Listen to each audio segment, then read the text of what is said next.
Сегодня мы, общественники, представители общественной палаты Республики Саха-Якутия, принимаем участие в благотворительной акции «Елка добра», которая, если не ошибаюсь, проводится с 2015 года общественной организацией «Город добра».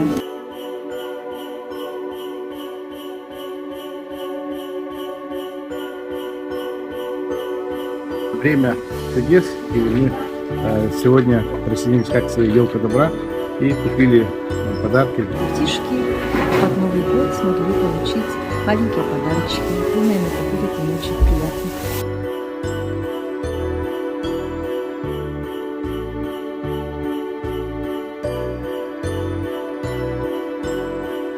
Очень хотелось бы поздравить наших детей, родителей которых сейчас ушли защищать интересы нашей Родины в ходе специальной военной операции. Поэтому дети не должны остаться без внимания. Общественная палата будет стараться обеспечить им, чтобы они не чувствовали, что у них родитель отсутствует.